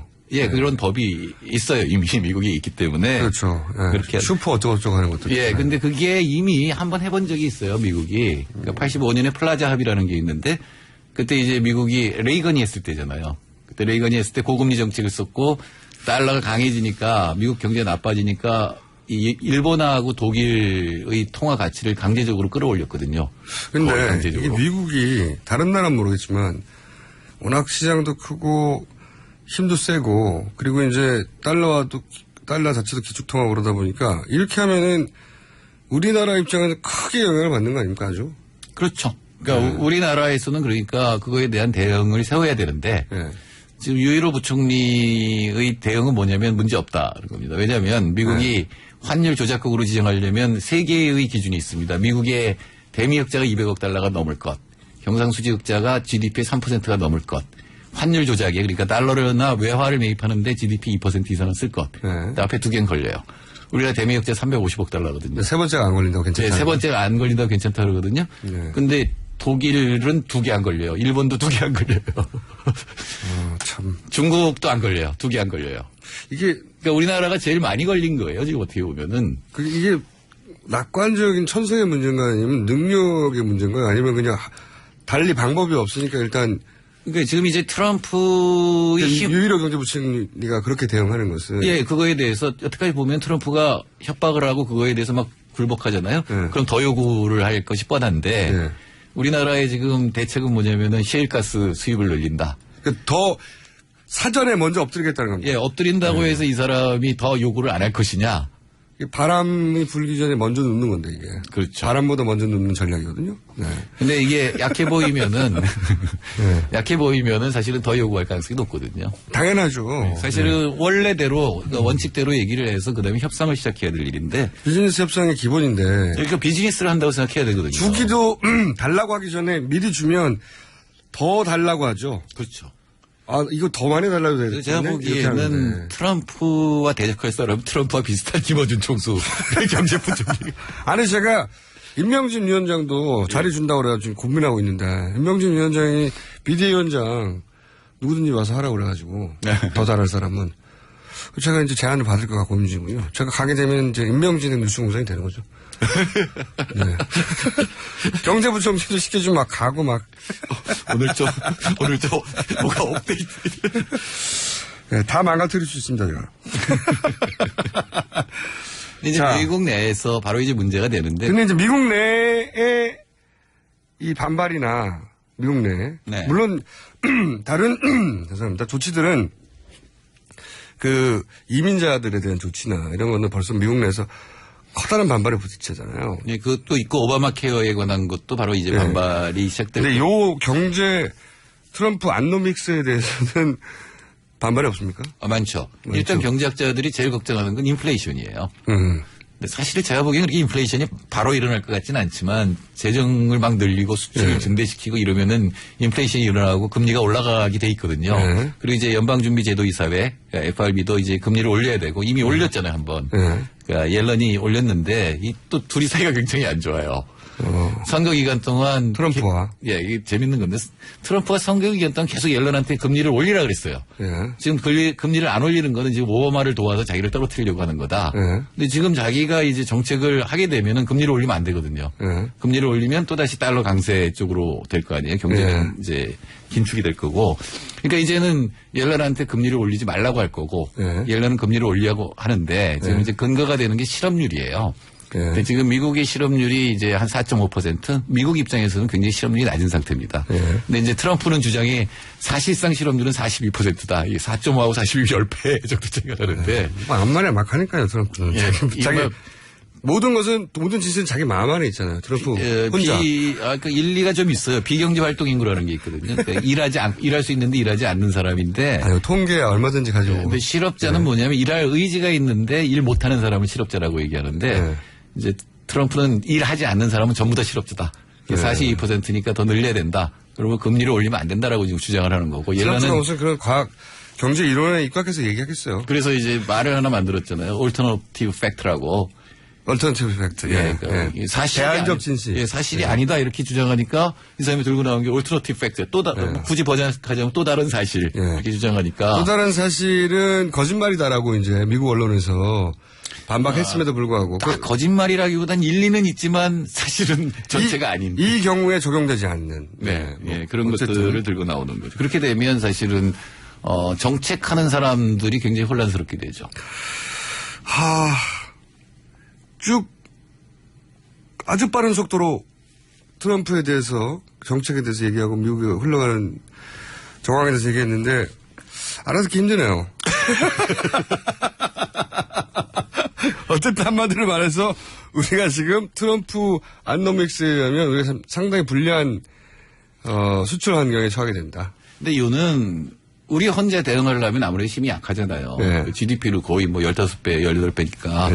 그러면 똑같은 부당한 대우를 받는 나라들이 있으면 연합을 하면 되잖아요. 그렇죠. 독일, 중국, 일본, 한국 이렇게 연합을 해서 이 환율에 대해서 저항을 할 수가 있는 거죠. 말도 안 된다고. 한중일은 나라 가깝잖아요. 그러니까 그런 생각을 해야지 다른 나라가 하기 전에 먼저 얘기를 들어준다고 해서 우리가 매를 안 받는 건 아니다라는 거죠. 도예근성이거든요. 제가 보기에는 먼저 맞을 가능성이 높아요. 왜냐하면 독일하고 중국하고 싸움을 시작하는 건 트럼프도 겁날 거예요. 굉장히 어려운 일이죠. 거의 GDP가 유럽하고 중국은 거의 GDP가 비슷한 나라들인데. 이게 노예 근성이 미국이 뭘 하려고 그러면 미국이 요구하는 것보다 먼저 들어주고 더 많이 들어주고. 그러니까 약하니까 바로 메티스가 먼저 왔잖아요. 자, 그런 상황에 처해 있다고. 한 반쯤은 제가 못 알아들었지만 대충 큰 분위기는 알겠습니다. 제가 보기엔 가장 잘 이해를 잘 하실 분인데 비슷하거든요. 임명춘 위원장님 저를 비대위원장으로 불러주십시오. 자, 지금까지 어려운 이름 사회경제연구소 정태인 소장님이었습니다. 감사합니다. 네, 감사합니다. 똥은 싸고 다니냐? 미치도록 싸고 싶다. 빅동의 추억. 미국 장사랑! 구렁이 똥 이뻤다. 장이 살아야 내 몸이 산다. 혈중 콜레스테롤 개선과 배변 활동에 도움을 주는 건강기능식품입니다. 빅동의 추억. 미궁 장사랑. 지금 검색창에 미궁 장사랑을 검색하세요. 이건 제가 써보니까 효과가 있는 것 같아요. 미 항공우주국 나사에서 우주인들의 비상식량으로 쓴다는 남미 최고의 완전식품 마카 플러스 한국에서 가장 비싸고 귀한 식품이라는 산삼 플러스 거기에 한국인이 좋아하는 녹용까지 일단 이 세 가지를 모두 넣은 제품이 나온 거니까 마카 산삼 녹용 대박 좋은 건 다 있네. 031-323-2559 영암네이처 YHNATURE.com 한글도 남보다 빨리 깨치고 참 똑똑했는데 갈수록 실력이 뒤처지는 것 같아 걱정이에요. 혹시 초등학교 교과서 본 적 있어요? 어려운 어휘가 너무 많아요. 학교에서는 어휘 개념을 하나하나 설명해 줄 시간이 정말 부족하잖아요. 그럼 어떡하죠? 내 아이의 어휘만큼은 내가 책임져야죠. 어휘 공부의 정성. 초등어휘 3천, 초등어휘 5천. 검색창에 초등어휘 3천을 쳐보세요.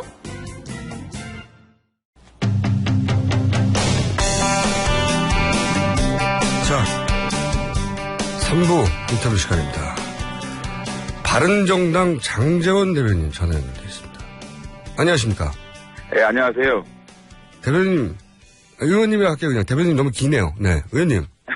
네, 큰일 났어요.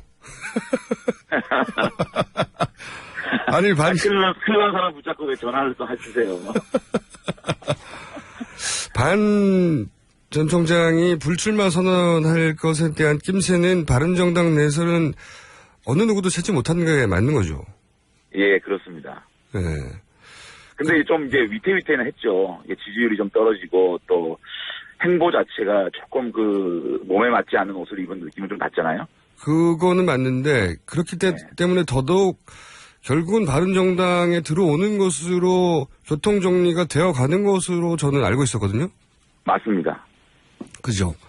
예, 그런 이야기가 거의 다 됐고. 그러니까 김무성 대표께서 사실은 이제 반기문 총장 캠프의 핵심 관계자하고 설 전에 만났고 그 이후에 설 지나면서 2번을 직접 만났거든요. 그래서 거의 바른정당으로 오시는 거를 저희는 사실상 기정사실화해서 믿어 생각을 했죠. 결정적인 이유는 뭐라고 보십니까? 물론 이제 복합적입니다. 근데 가장 결정타가 이게 아니었을까 하는 짐작하시는 거 있습니까? 그러니까 본인이 걸어온 길이 외교가로서 이렇게 걸어왔는데 딱 이게 정치인으로 뛰어드는 것이 뭐 자신에 대한 공격 이런 것들을 좀 못 이긴 것 같아요. 예. 특히 이명진 비대위원장이 이런 말을 했잖아요. 낙상 이런 말까지 했잖아요. 네네. 굉장히 모멸적이지 않겠습니까? 본인 입장에서는. 모멸적이라고 한 말은 아니시라고 하는데 실제 모멸적으로 받을 수밖에 없죠. 네. 그렇죠. 예.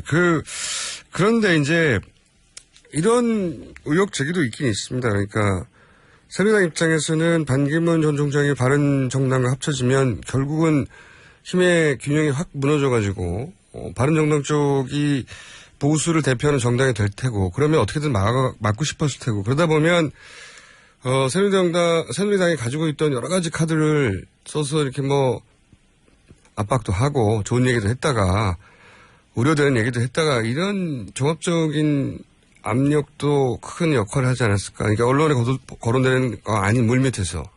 제가 볼 때는 이제 반기문 총장께서 이런 정치 공학적인 부분에까지 생각한 것 같지는 않고. 제 말은 쉽게 말해서 안 좋아 당신 계속하면 이런 얘기는 없었을까요?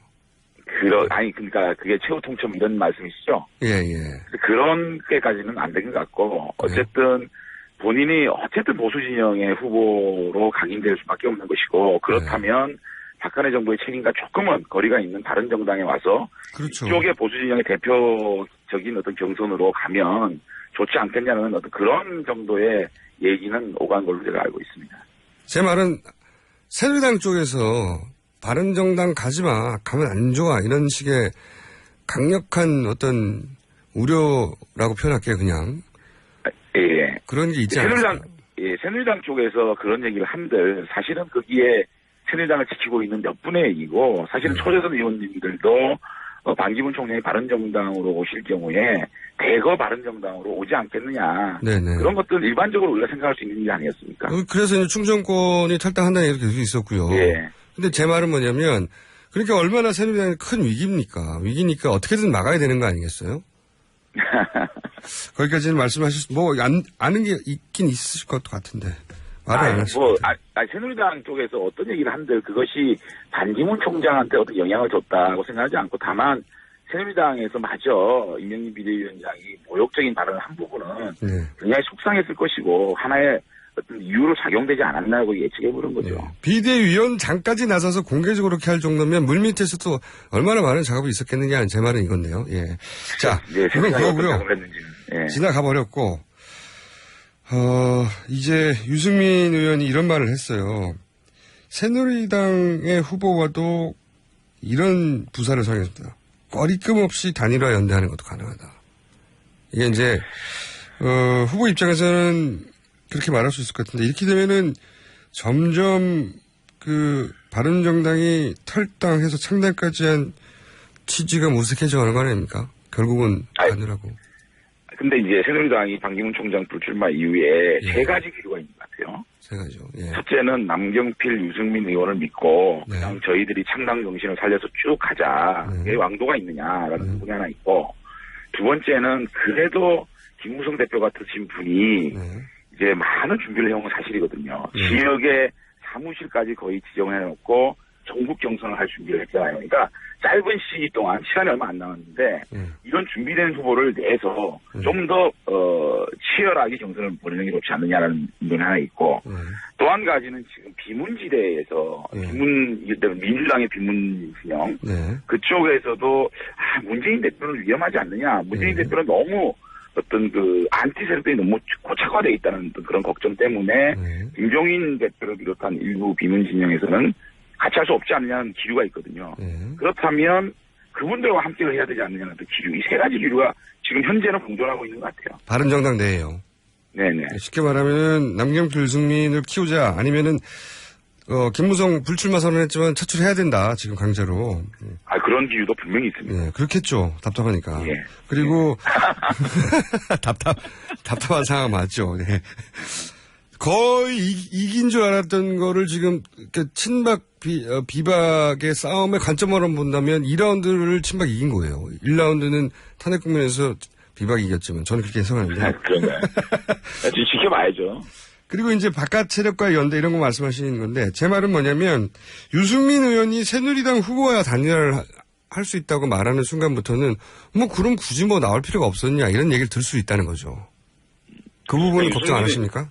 유승민 의원이 지금 새누리당과 이렇게 보수 단일 후보 말씀하시는 거는 지금 사실은 반기문 총장께서 들어오시면 유승민 남경필이 같이 붙을 경우에 유승민 남김을 같이 두목될 수 있는 것을 생각하지 않았겠습니까? 그런데 반기문 변수가 없어지다 보니까 유승민 후보 독자 후보론에 대한 비판, 그러니까 왜 그렇게 지지율이 오르지 않느냐라는 데서 비판을 하기 때문에 그러면 경선을 통해서 보수 후보의 단일 후보를 해야 되지 않느냐라는 어떻게 보면 선수를 치는 거 아닌가 생각이 들어요. 그 의도는 저는 충분히 이해가 가는데 이제 바깥에서 보기에 그럴 거면 뭘 탈당을 했어. 어차피 경선할 거면 안에서 경선하지. 이런 지적이 나오지 않겠냐는 거죠. 그런 비판은 나올 수가 있죠. 그렇게 쉽게 수긍하면은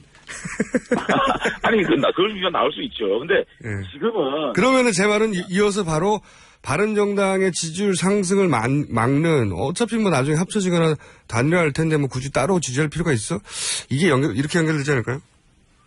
물론 그런 부분들이 좀 걱정되는 부분인데 사실은 이제 조기 대선이 현실화되면 될수록 이게 새누리당은 사실은 황교안 총리 외에는 대안이 없는 것이고 황교안 총리 같은 경우는 지금 탄핵되기 전까지는 아무런 어떤 액션을 할 수가 없어요. 새누리당 같은 경우에는. 근데 바른정당은 그 안에서 공간이 최소한 한 달 이상은 여기서 대선 후보군에 여러 가지 논란을 일으키면서 오히려 바른정당 쪽에 시선이 모여줄 수 있는 부분이 있거든요. 그 안에서 저희들이 대안을 찾아 나간다 그러면은 그 보수 진영의 경선의 대표성을 바른정당에 가질 수 있는 부분입니다. 그러니까 시간이 가면 갈수록 바른정당 쪽에 더 관심이 모이면 새누리당 의원님도 이쪽에 더 관심을 가질 수밖에 없는 상황이니까요. 오히려 그런 것도 기회로 작용될 수 있는 거죠. 그거 저도 일리 있다고 생각합니다. 그동안 이제 반기문 전 총장이 이제 가려져 있었는데, 예. 이제는 이제 가림막이 사라지니까 보이기 시작했죠. 유승민도 대안이 되나 이렇게 계속 쳐다볼 공산이 커지죠. 예. 네. 그래서 그러니까 그 새누리당은 계속 경선도 안 하고 대선 준비를 안 하면서 일부 기득권을 지키겠다는 새누리당 지도부 또 진박들이 황교안 띄우기를 계속 하겠죠. 그런 혼란을 겪고 있는 거 하면 우리는 지금 차기 대선 구도를 만들어 나가는 상황이 되면 우리 국민들이 어느 쪽을 바라보겠는지. 그렇다면 자연스럽게 새누리당의 초재선 의원님들이 이쪽을 바라볼 수밖에 없는 상황. 그게는 굉장한 기회가 될 수 있는 거죠. 저도 그런 가능성이 있다고 생각합니다. 근데 이제 새누리당도 사실은 정치 오래 한 선수들 아닙니까? 네. 예. 당연히. 그리고 적어도 이 바른정당에 있는 분들보다 물밑 작전을 훨씬 더 잘하는 분들인 걸로 저는 알고 있는데. 자. 제가 걱정하는 건 예를 들어서 말이죠. 황교안 그 권한대행이 갑자기 헌재 소장 임명 권한을 막판에 써버려요. 그래서 헌재 소장을 임명해야 하니 구인이 다시 될 때까지 헌재 판결은 내리면 안 된다는 뭐 정치적 압력과 여러 플레이를 하고 뭐 그냥 당하지는 않을 것이다. 이런 생각을 하지 않으십니까? 아니 근데 그거는 이제 황교안 총리가 진짜 대선에 꿈이 있을 때 그런저런 생각들을 하지 않겠습니까? 그런데 이게 정치가 아무리 그렇지만 황교안 총리가 진짜 결심할까죠? 아직까지 그 부분에 대해서는 저는 그렇지 않다고 보고 있거든요. 왜 그렇게 생각하십니까? 근거가? 아니 이분이 진짜 나왔을 경우에 첫째는 보수 진영의 대선 전략에서도 굉장히 필패고 보여요. 나오는 순간 박근혜의 실패론, 그러니까 민주당 측, 야당 측에서 가장 프레임을 씌우기 좋은 후보예요. 박근혜 정부 책임이 없느냐라고 나오면 우리 중도층에 있는 국민이 다 돌아서거든요. 이거는 지금 뭐 보수 진영에서 마음 기댈 곳이 없어서 황교안 총리 조금 모여있는 이걸 가지고 마치 다음 대선에 이것이 모일 것이라고 생각하는 자체가 굉장히 넌센스거든요. 만약에 진짜 그런 마음을 하고 있다면은 새누리당을 비롯한 그 마지막 남은 그 보수 분들이 이번 대선을 완전히 포기를 하고 마지막 남은 기득권을 우리가 잡고 있겠다. 그러면 이 진영 자체는 다 죽자는 거거든요. 같이 죽자는 거 아니에요. 어디 정치를 그렇게 합니까? 물론 뭐 다 합리적인 지적이신데 새누리당 입장에서 어차피 이번 대선 잘못되면 어차피 죽을 건데. 아니 어차피 죽더라도 우리가 건전한 야당, 그러니까 힘 있는 야당은 돼야 될 거 아닙니까? 굉장히 합리적. 그것마저 붕괴하죠 그러면. 진짜 이거는 우리 국민들이 용납 안 할 거예요. 우리 국민들이 어느 정도 되는 국민들인데 그걸 용납을 하겠어요. 굉장히 합리적인 지적이고 합리적인 판단이라면 그렇게 해야 될 텐데 지난 탄핵 국면에서 친박 진영이 그렇게 합리적으로 대응하던가요? 그래도 이게 점점 시간이 다가오면 다가올수록 이 보수 진영이 전략적 선택을 할 거라고 봅니다. 저는. 알겠습니다. 이제 결국은 보수 유권자들이 가늠해 주겠죠. 그렇죠. 네. 오늘은 여기까지만 짚어보고요. 어차피 서로 어떻게 될지 모르니까 간만 봤습니다. 그런데 앞으로 이제 자주 간볼 상황이 생길 것 같아요. 자주 연결하겠습니다. 열심히 하겠습니다. 네, 감사합니다. 예. 지금까지 바른정당의 장제원 대변인이었습니다.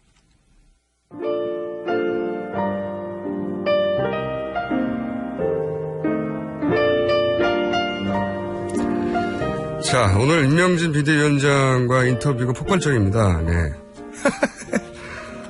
독사와 능구렁이가 서로 간을 보는 것 같다. 이런 문제가 왔네요. 임명진 위원장님이야말로 진정한 장어입니다. 진장어. 이 정도면 인터뷰 잘하시는 거예요. 그러니까 사람들을 열받게 하는 것도 인터뷰 능력입니다. 정말로. 반대편을 열받게 하는 건 지지자들 열광하는 거예요, 그러면. 자, 그리고 안종범 수석의 장편 에세이 출판 기념회 합시다. 이 방송을 들으시는 출판사 사장님들의 연락을 기다리겠습니다. 저희는 뭐 이런 거 막 해버리거든요. 말만 하지 않고. 출판사 사장님들의 연락 기다리고요. 임명진 위원장님의 인터뷰에 관한 반응이 정말 많습니다. 네. 앞으로 스튜디오 직접 모셔서 제가 새누리당 위원장으로 가고 임명진 위원장이 뉴스공장 진행하는 딜을 한번 해보겠습니다. 여기까지 하겠습니다.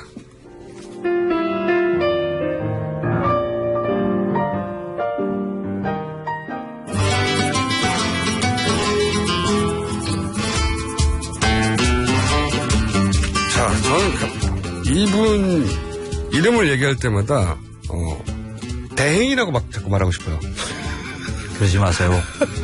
자, 황교익 맛대행. 모든 맛을 사랑하는 사람들 대신해서 나오신 황교안. 또 황교안이라고 하지 합니다. 마세요. 몇 번 헷갈렸어요, 예전에. 예. 황교익 맛대행 나오셨습니다. 예. 반갑습니다. 황교익입니다. 네. 맛대행. 괜찮은데요? 저 방금 생각해낸 건데. 이렇게 하면 덜 헷갈릴 것 같아요. 이게, 별로, 제가 이름이 끝자리가 한자 차이로 해서, 이렇게, 언론사에서 오자도 내고 이래요. 여러분들이 머릿속에서 착각하면서, 저도 뉴스 브리핑 하다가, 네. 황교안 전 총리를 황교익이라고 하기도 하고, 몇 번 했어요. 그러지 마세요. 네, 맛대행 나오셨습니다. 맛대행. 기분 별로 안 좋습니다. 네. 제가 황교안, 지금, 또 전 총리라고 자꾸 하고 이제 대통령 후보로 나설 거라는 생각 때문에 이제 자꾸 전 총리라고 하고 그 분을 이제 황대행이라고 부르거든요. 안 헷갈리려고. 맛대행이라고 부르겠습니다. 오늘 주제는 뭡니까? 슬로푸드 이야기를 하려고 그래요. 슬로푸드. 한식 세계와 관련한 여러 자료들을 보면 한국 음식의 특징 중에 하나를 두고 슬로푸드다. 라고 이야기들을 많이 하고요. 보통 슬로푸드, 제가 알기로 이게 맞나 보세요. 슬로푸드라는 거는 이제 인공적인 조미료나 이런 거 쓰지 않고 자연 재료를 잘 써서, 그러니까 패스트푸드 반대 개념으로 나온 거잖아요. 근데 인공 조미료를 쓰면 그러면 슬로푸드가 아니게 되는 건가? 뭐 그렇게 대충 느끼고 있습니다. 느낌을. 느낌적으로 해석한 것이 바로, 패스트푸드의 반대 말이니까 그런 거 아니겠는가? 자연주의 음식 이런 거. 텔레비전 화면에서 음식 하시는 분들이 가장 많이 이제 말하는 슬로푸드에 대해서 잘못 말하는 것 중에 하나가 천천히 요리해서 먹는 음식. 그거는 저는 아니라고. 천천히 그러니까 그 발효 음식이 먼저 떠올라요. 네. 그거는 된장 하나 담아놓으면 적어도 8개월은 숙성을 해야 되니까. 된장 먹으려면 8개월. 김치도 사실 한 3주 정도 이렇게 숙성을 해야 맛있으니까. 그리고 장기간 먹지 않습니까? 묵은지 같은 거 이런 것들이 이런 것이 슬로푸드다라고 이야기도 많이 하세요. 그런데 전혀 이런 게 슬로푸드하고 관련이 없어요. 이런 용어. 저도 그거는 그렇게 생각하고 있었습니다. 용어를 슬로우라는 것에 함몰돼서 해석하는 방법이 좀 뭐든지 천천히 하면 그런가 보다. 그래서 슬로우 라이프 이런 거 하는 거 천천히 걷기 이런 게. 그렇게 생각하는 분들도 있고요. 네, 그런 것하고는 관련이 없어요. 단어 그대로 해석해가지고 받아들이는 분들. 그렇죠. 네. 슬로푸드라는 말은 패스트푸드를 에 대해서 반항하는. 그렇죠. 그 말에서 나온 것은 맞는데. 그러니까 패스트푸드가 무엇인가에부터 먼저. 그렇죠. 빨리 먹는 음식. 그렇죠. 이라는 표면적인 뜻도 있지만 그게 이제 인공적이고 이제 대량 생산 패키지화되고 개성이 없고 이런 정도 개념을 총괄하는 거잖아요. 그렇죠. 그 패스트푸드는 산업사회의 음식이라고 이렇게 보면 돼요. 산업사회 음식이다. 빨리 조리되는 것, 천천히 숙성시키는 것 이런 거와 관련이 없이 주문과 동시에 그러니까 산업사회에는 음식을 사 먹게 되는 거죠. 대량 생산할 수 있어야 되고 표준화돼야 되고. 그렇습니다.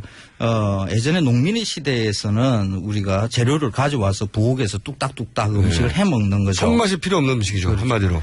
산업사회에서는 이제 노동자들이 노동해서 번 돈으로 음식을 사 먹어야 되는데 그 시간이 돈이 되는 시대에 들어온 거죠.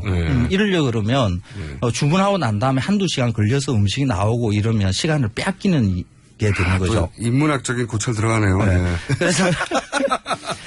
그래서 미리 조리되어 있거나 반조리된 그런 상태에서 주문과 동시에 나오는, 그러니까 이게 패스트라는 말은 조리 시간과 관련 없이 주문 이후에 빨리 나오는 그런 의미에서의 패스트인 거죠. 처음에 패스트가 탄생했을 때 그럴 것 같네요. 네. 식당 갔는데 주문하면 바로 나와. 왜? 레디메이드고 표준화돼 있고 어디가 똑같고. 그러니까 주문 즉시 나온다. 그렇죠. 이 생각을 패스트푸드라는 이 개념을 가지고 식당에서 팔리고 있는 음식을 관찰해 보면 그 대부분이 다 패스트푸드죠, 우리는. 그러네요. 네. 우리는 햄버거를 두고 패스트푸드라 그러고 한국의 전통 음식인 비빔밥은 슬로푸드 이렇게 이야기를 해요. 네. 그런데 요즘 비빔밥 집에 가서 주문하면 그 햄버거만큼 빨리 나와요. 앉자마자 그냥 곧장 나오죠. 패스트푸드화된 비빔밥이죠. 그렇죠. 그 관점에서는. 네. 집에서 비빔밥을 하려고 그러면 한 2-3시간 걸리겠죠. 네. 그런데 식당에서는 여러 나물들을 주방에서 미리 준비해두고 손님이 오면 밥 위에 나물들 올리고 이렇게 해서 그냥 한 5분 이내에 나오죠. 그럼 그 기준으로 보자면 식당에서 먹는 음식들은 기본적으로 다 패스트푸드일 수밖에 없지 않습니까? 맞습니다. 그렇습니까? 네. 산업사회에서의 먹는 우리의 음식에 대해서 어떤 개념을 지워야 되겠는데 옛날엔 농민의 시대에 먹던 음식과 무엇이 다르다라는 지점을 이야기를 해야 되겠는데 그게 패스트푸드라는 말로 만들어진 거죠. 그러면 슬로푸드라는 말은 그러면 예리한 지적입니다 이거. 네. 듣고 보니. 그 슬로푸드라는 박수. 뭐 그렇게까지는 아니고요. 네. 처음 들어본 컨셉인데 설득되고 있어요. 네.